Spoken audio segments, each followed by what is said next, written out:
Pack your things. You're done here. Those were the first words Blake Sterling said to me. Not hello. Not nice to meet you. Just a cold dismissal before he even knew my name. I looked up from my desk at Quantum Labs, where I'd spent the last 4 years building everything that mattered. Blake stood there in his expensive suit, gold watch gleaming, with that smirk rich kids wear when they think they own the world. I didn't argue. I didn't even speak. I just stared at him for a moment, then slowly closed my laptop. Blake was the new CEO's son, fresh from business school, here to modernize operations. What he didn't know was that I wasn't just another employee. I was the architect behind Code Vault, the security framework that powered every single product Quantum Labs sold. My name is Kyle Anderson. I'm 29 years old, and I'd just been fired by someone who had no idea what I actually did. As I packed my coffee mug and the small cactus from my windowsill, I could hear Blake already talking to his assistant about cleaning house and bringing in real talent. He thought he was getting rid of dead weight.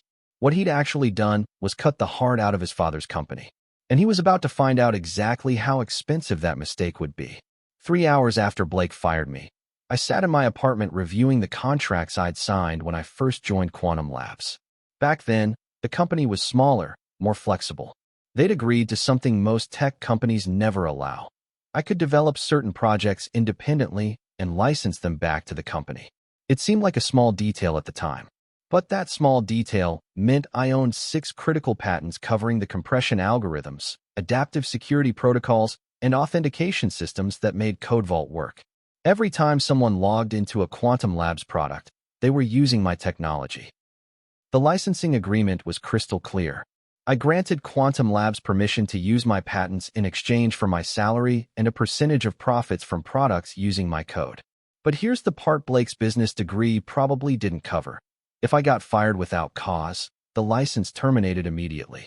I opened my laptop and pulled up the legal documents. There it was, in black and white. Section 12.3. Upon involuntary termination without documented performance issues, all licensing rights revert to the patent holder within 30 days. Blake had fired me on a Tuesday. The clock was already ticking. In 30 days, Quantum Labs would lose the right to use the technology that powered 85% of their revenue. I poured myself a coffee and started making phone calls. The next morning, I called my patent attorney, Miles Crawford. I'd worked with Miles for years, and he knew my situation at Quantum Labs better than anyone. When I explained what happened, he was quiet for a long moment. They fired you without cause? He asked. Blake said I wasn't a good fit for the new direction. No performance review, no warnings, nothing. And the licensing agreement? Still valid. 30-day termination clause kicks in. Miles whistled softly. Kyle, do you understand what this means? If they can't replace your framework in 30 days, their entire product line becomes legally unusable. I understood perfectly. Code Vault wasn't just embedded in Quantum Labs software. It was the foundation everything else was built on.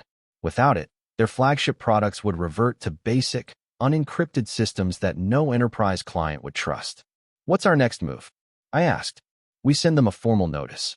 Explain the situation. Give them a chance to negotiate a new license or rehire you under proper terms.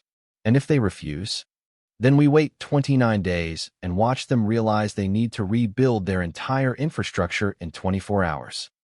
I smiled for the first time since Blake had fired me. Let's send the notice. The notice went out Thursday morning. By noon, my phone was ringing. The caller ID showed Quantum Labs' main office. I let it go to voicemail. Then it rang again. And again. The fourth call came from a number I didn't recognize. When I answered, a familiar voice spoke quickly. Kyle, it's Zoe from the dev team. Are you okay? There's panic in the office. Zoe Martinez had been my closest colleague at Quantum Labs. She understood the technical side better than anyone in management. If she was calling, it meant they'd finally read the notice. What's happening? I asked. Blake called an emergency meeting. He's saying you stole company property and threatened to sabotage our systems. But the legal team is freaking out. They keep talking about patents and licenses. I wasn't surprised Blake was spinning it as a theft. That's what people like him always did when they got caught making stupid decisions. Zoe, I need you to listen carefully. I never stole anything. The patents are mine. I filed them personally, developed the code on my own equipment, on my own time. The company licensed my work. Now that license is terminated. How long do we have? 26 days. There was silence on the line. Zoe knew as well as I did that rebuilding Code Vault from scratch would take months, not weeks. Kyle, they're going to try to destroy you. Let them try. By Friday, the attack started. Blake sent an email to the entire company claiming I was a disgruntled former employee attempting to hold the company hostage. He accused me of stealing proprietary code and trying to extort money from Quantum Labs. The email was forwarded to me within an hour. I read it twice, then called Miles. They're trying to control the narrative, I told him. Expected. Do you have documentation proving you developed the patents independently? Everything. Purchase receipts for my home computer setup, timestamped code commits, bank records showing I bought the development software with my own money. I've been careful. Good. Because Blake just made his first legal mistake. Publicly accusing you of theft when he knows the patents are legitimate opens him up to defamation claims. Are we adding that to the lawsuit? We're not suing yet. We're just enforcing contract terms. But if Blake wants to play dirty, we can play dirty too. That weekend, I received 3 more calls from Quantum Labs employees. Each one told the same story. Blake was pushing the engineering team to work around the clock, trying to build a replacement for Code Vault. But every attempt failed basic security tests. The technology I'd spent 4 years perfecting couldn't be replicated in 4 weeks. Blake was about to learn that the hard way. Monday morning brought news I wasn't expecting. Charles Sterling, Blake's father and the CEO of Quantum Labs, called me directly. Kyle, I think there's been a misunderstanding. Charles had always been reasonable to work with. Unlike his son, he understood that technology companies lived or died based on their code, not their corporate politics. No misunderstanding, Charles. Blake fired me without cause. The licensing agreement terminates in 23 days. Blake tells me you're trying to sabotage the company. Blake fired the person who built your security framework. I'm not sabotaging anything. I'm just not working for free anymore. There was a long pause. What would it take to extend the license? Rehire me. Full back pay. Public apology from Blake for the theft accusations. And if we don't, then in 23 days, you'll need to explain to your clients why their data isn't secure anymore. Charles hung up without saying goodbye. An hour later, Blake called from his father's phone. You think you're smart? Blake's voice was sharp with anger. We'll build our own system. A better system. Good luck with that. When this is over, I'll make sure you never work in tech again. I almost laughed. Blake, in 22 days, you won't have a company left to threaten me with. The countdown continued. Every few days, Zoe would text me updates from inside Quantum Labs. The engineering team was working 18-hour shifts. They'd brought in expensive consultants. Nothing worked. On day 15, I got a call from Nash Peterson, Quantum Labs head of engineering. Nash had been my supervisor before Blake arrived, and we'd always had a good relationship. Kyle, I need to ask you something off the record. Go ahead. Is it actually possible to rebuild Code Vault in 2 weeks? I considered lying, softening the truth. But Nash deserved honesty. No. The compression algorithm alone took me 8 months to perfect. The security protocols took another year. You'd need 6 months minimum, and that's with someone who understands cryptography better than I do. Nash was quiet for a moment. Blake keeps telling us it's simple, that any decent programmer could do it. Blake doesn't know the difference between a security protocol and a sandwich recipe. The board meeting is tomorrow. Charles is going to ask for a progress report. What are you going to tell him? The truth. That we're screwed. That night, I got a text from an unknown number. This is war. You'll regret this. I screenshot it and forwarded it to Miles. Blake was getting desperate. With 10 days left, the pressure was showing. Zoe reported that Blake had stopped coming to the office regularly. The consultants were arguing with the engineering team. 3 senior developers had quit rather than work on an impossible project. Charles called me again. Kyle, let's be reasonable. Name your price. I already did. Rehire me, back pay, public apology. Blake won't apologize. You know that. Then Blake can watch his father's company collapse. You're destroying 40 years of work over wounded pride. I'm enforcing a legal contract over basic respect. Charles tried a different approach. What if we make you CTO? Full control of the technical direction. For a moment, I was tempted. CTO at Quantum Labs was a significant step up from senior developer. But then I remembered Blake's sneer on that first day. His assumption that I was disposable. Charles, Your son called me a thief in front of the entire company. Until he admits he was wrong, we have nothing to discuss." The call ended. That afternoon, I received a registered letter from Quantum Labs law firm. They were threatening to sue me for industrial sabotage, theft of trade secrets, and breach of fiduciary duty. I forwarded it to Miles and went for a long walk. 5 days before the license expired, everything changed. I woke up to 17 missed calls and 43 text messages. The first one I read was from Zoe. "Check the news." Now, I opened my laptop and searched for Quantum Labs. The headline made me sit down hard. Quantum Labs security breach exposes 50,000 customer records. The article was devastating. Hackers had exploited weaknesses in the temporary security system Blake's team had built. Customer data, including credit card numbers and personal information, had been stolen and posted online. The breach had happened at 3 a.m., and Quantum Labs was just now admitting it. My phone rang. "Charles again. Kyle, we need your help. I'm not an employee anymore. People are going to lose their jobs. The company might not survive." I felt a flicker of sympathy, but then I remembered Blake's threats, his accusations, his certainty that he could replace me with anyone. "You had 30 days to fix this. You chose to trust Blake instead of your own employees. The hackers used the exact vulnerabilities you warned us about 3 months ago." That was true. I'd submitted a detailed report about potential security holes in any system that didn't use code vault's encryption. Blake had dismissed it as fear-mongering. "Charles, I'm sorry this happened, but you made your choice." The security breach was front-page news in the tech world. Quantum Labs' stock price fell 60% in 2 days. Major clients canceled contracts. The state attorney general announced an investigation into the company's data protection practices. Blake tried to blame me in a press conference. He claimed I'd deliberately left backdoors in the system to enable the hack. It was a desperate lie, and the tech community saw right through it. 3 security experts publicly defended me on social media. One of them, Dr. Amanda Foster from MIT, posted a detailed analysis showing that the breach was caused by amateur coding, not sabotage. Miles called with an update. "Blake's press conference was a mistake. He just accused you of criminal activity on camera with no evidence. We can add defamation and libel to our lawsuit." "Are we suing now?" "Oh yes. For damages to your reputation, lost future earnings, and emotional distress. I'm thinking 7 figures minimum." The irony was perfect. Blake's attempt to destroy my career had given me grounds for a lawsuit that could destroy his. 2 days before the license expired, I received an unexpected visitor. Charles Sterling stood at my apartment door, looking like he'd aged 5 years in the past month. "May I come in?" I stepped aside and let him into my living room. He sat heavily on my couch and stared at his hands. "I owe you an apology." "Go on." "I should have stopped Blake from firing you. I knew you were important to the company, but I thought he needed to make his own decisions, learn from his own mistakes." Expensive lesson. 57 million in market cap, gone. 8 major contracts were canceled. Regulatory fines that could reach the hundreds of millions.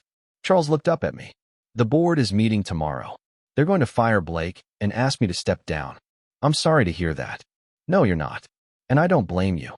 He reached into his jacket and pulled out a folded document. "This is Blake's resignation letter and a formal apology for his statements about you. It will be published in tomorrow's business journal." I read through it. Blake admitted he'd made errors in judgment and unfounded accusations. It wasn't everything I'd wanted, but it was something. "What do you want in return?" "Save the company. Please." I spent that night thinking about Charles's request. Quantum Labs employed 400 people. Most of them had nothing to do with Blake's decisions, but they'd all lose their jobs if the company collapsed. On the other hand, I'd been publicly humiliated, legally threatened, and accused of crimes I didn't commit. Why should I save the people who'd stood by while Blake tried to destroy me? The next morning, I called Miles. "I want to make a deal." "What kind of deal?" "I'll license Code Vault back to Quantum Labs under a new agreement. But I want an ownership stake in the company, not just licensing fees." "How much ownership?" 20%. "And I want Blake prohibited from having any role in the company's operations." "Kyle, 20% of a failing company might not be worth much. It will be once I fix their security problems." Miles was quiet for a moment. "You're gambling that you can turn the company around." "I'm betting on myself." It's worked so far. That afternoon, I drafted a proposal and sent it to Charles. The terms were simple. I'd restore Code Vault's protection to Quantum Labs systems in exchange for 20% equity and a guarantee that Blake would have no operational authority. Charles called within an hour. The board accepts. The next 6 months were a whirlwind. I returned to Quantum Labs as Chief Security Officer with equity and a seat on the board. Blake was officially reassigned to strategic partnerships, which meant he got an office and no real responsibilities. The first thing I did was implement a complete security overhaul. Every system that had been compromised was rebuilt using Code Vault's protection. I hired a team of ethical hackers to test our defenses and found dozens of vulnerabilities Blake's consultants had missed. Within 3 months, we'd regained the trust of most of our major clients. The regulatory investigation was settled with a fine that was significant but manageable. Our stock price slowly recovered. Blake barely spoke to me during this period. When we passed in the hallways, he'd look right through me as if I didn't exist. I didn't mind. His silence was better than his threats. But I should have known he wouldn't stay quiet forever. The problem started again 8 months after I returned. Small things at first. My access to certain systems would mysteriously expire. Important emails would end up in spam folders. Meeting times would change without notification. Zoe was the first to figure out what was happening. Blake's been talking to the junior developers, she told me during lunch. He's telling them you're trying to take over the company, that you're not a team player. What are they saying? Most of them don't believe him, but a few of the newer hires are starting to ask questions. I wasn't entirely surprised. Blake had been humiliated, and people like him don't just accept defeat. They wait for an opportunity to strike back. The opportunity came during our annual security audit. I'd implemented new protocols that required additional verification steps for certain types of access. The procedures were more secure, but slightly more complex than the old system. Blake seized on the complexity as evidence that I was making things unnecessarily difficult. He started a whisper campaign about over-engineering and power grabs. He's trying to undermine your credibility, Miles warned me during one of our regular check-ins. Be careful. What can he actually do? He has no operational authority. He has his father's ear. And Charles still feels guilty about the whole situation. The confrontation came during a board meeting in November. Blake had prepared a presentation about streamlining security processes that was really an attack on everything I'd implemented. Kyle's systems are too complex, he told the board. Our developers are spending too much time on security protocols and not enough time on innovation. I waited for him to finish, then stood up with my own presentation. Last month, we detected and blocked 847 attempted security breaches. The month before Blake was reassigned, hackers successfully breached our systems and stole 50,000 customer records. Which approach do you prefer? The board sided with me unanimously. Blake's face went red, but he didn't argue further. After the meeting, Charles pulled me aside. I know Blake is being difficult, but he's my son. I'm hoping you two can find a way to work together. Charles, Blake tried to destroy my career. He accused me of crimes I didn't commit. The only reason I'm here is that you needed me to save the company. I understand, but family is complicated. I realized then that Charles would never completely side against Blake, no matter what his son did. It was a good thing to know. Christmas came and went without incident. Blake seemed to have given up his campaign against me. He kept his head down, attended meetings when required, and avoided direct confrontation. I should have known it was too quiet. In February, I discovered what Blake had been working on. He'd been meeting secretly with SmartFlow Industries, Quantum Labs' biggest competitor. The meetings were disguised as industry networking, but Blake was feeding them information about our upcoming product launches and strategic decisions. Zoe found the evidence while doing routine IT maintenance. Blake had been using his company laptop for personal communications, including encrypted chats with SmartFlow executives. This is corporate espionage, Miles said when I showed him the logs. Blake is sharing confidential information with competitors. Can we prove intent? The evidence is pretty clear. He's discussing specific project details, client lists, pricing strategies. This isn't accidental. I had a choice to make. I could expose Blake immediately and watch him face criminal charges, or I could use the information strategically. I chose a strategy. Instead of confronting Blake directly, I started feeding him false information. I created fake project documents with incorrect timelines and budgets. I shared misleading product specifications in meetings where Blake was present. I made sure he overheard conversations about fictional client negotiations. Within a month, SmartFlow Industries was chasing phantom opportunities and preparing for product launches that would never happen. They allocated resources to compete with services we weren't actually developing. Meanwhile, our real projects moved forward in secret. I created a separate communication channel for critical information, excluding Blake from all meaningful decisions. The strategy worked perfectly. SmartFlow wasted millions trying to counter moves we weren't making while we quietly outmaneuvered them in the actual market. Blake had no idea he was being played. He continued his spy routine, thinking he was undermining me while actually helping our company gain a strategic advantage. The trap closed in June. SmartFlow announced 3 major product initiatives designed to compete with Quantum Labs' offerings that didn't exist. Their press conference was a disaster as tech journalists quickly realized the competitive threats they were responding to were imaginary. SmartFlow's stock price dropped 15% in one day. Their CEO was forced to admit they'd received inaccurate market intelligence and had acted on incomplete information. That afternoon, I walked into Blake's office with a folder full of evidence. "We need to talk." Blake looked up from his computer with his usual smirk. "About what?" I dropped the folder on his desk. It contained screenshots of his chats with SmartFlow, email logs, and meeting records. Blake's face went white as he flipped through the pages. "You've been selling company secrets to our competitors for 6 months," I said calmly. "That's industrial espionage. It's also a federal crime." Blake tried to bluff. "You can't prove intent." "Blake, you discussed specific client names, product specifications, and strategic plans. A first-year law student could prove intent." He leaned back in his chair, trying to regain his composure. "What do you want?" "Your resignation. Today. An assigned confession admitting what you've done." "And if I refuse?" "Then I call the FBI." Blake stared at me for a long moment, probably calculating his options. He could deny everything, but the evidence was overwhelming. He could claim he was trying to help the company somehow, but that would be laughable. He could throw himself on the mercy of the board, but they'd already chosen me over him multiple times. "You planned this," he said finally. "You handed me corporate espionage on a silver platter. I just made sure you got caught.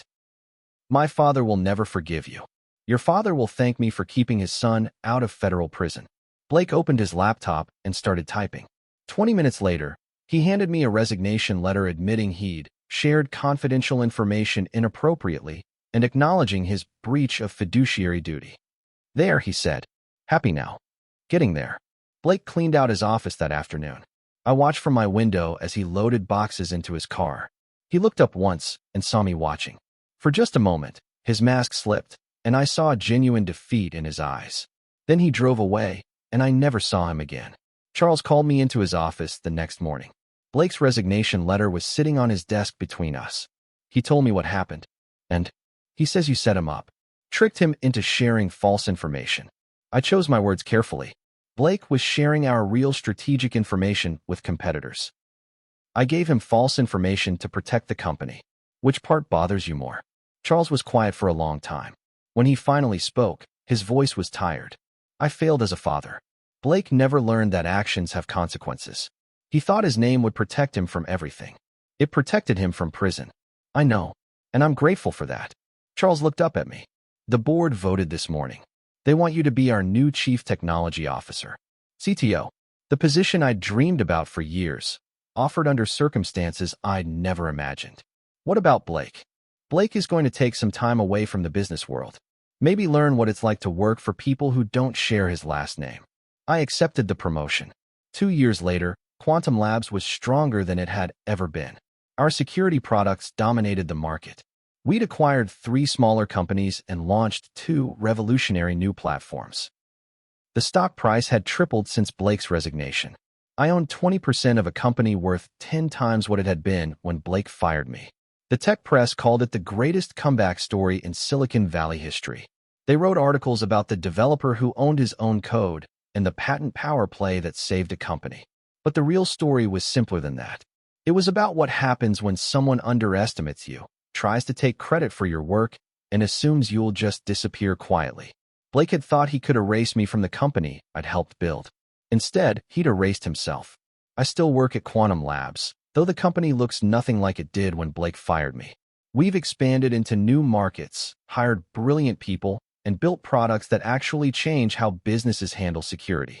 Sometimes new employees ask about Blake, especially the ones who research the company's history.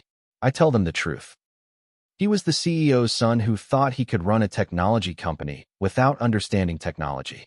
The patents that started this whole story, they're still mine, though now I license them exclusively to Quantum Labs at rates that reflect their true value. It's a fair deal for everyone. Charles retired last year and moved to Florida. Before he left, he thanked me for not destroying Blake completely. You could have pressed charges, he said. You could have ruined him. Ruining people isn't my business, I told him. Building things is. Last month, I got a LinkedIn message from someone unexpected, Blake Sterling. He was working as a junior account manager at a small marketing firm in Portland. The message was short. I owe you an apology. I was wrong about everything. I stared at the message for a long time before responding. We all make mistakes. The important thing is learning from them. He wrote back, I learned that respect isn't inherited. It's earned.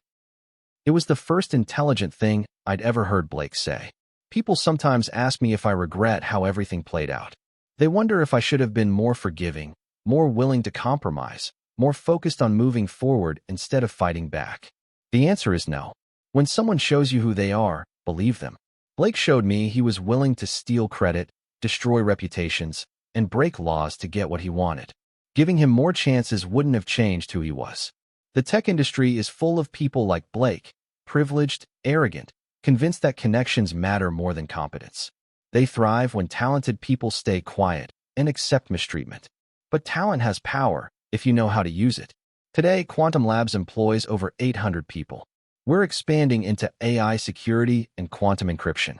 The work we do protects millions of people's data every day. None of that would have happened if I'd let Blake's dismissal stand. If I'd packed my things and walked away quietly, Quantum Labs would have collapsed within months. Hundreds of jobs would have been lost. Millions of people would have had their data stolen by hackers exploiting the security holes Blake's team couldn't fix. Sometimes standing up for yourself isn't just about you. It's about everyone who depends on your work.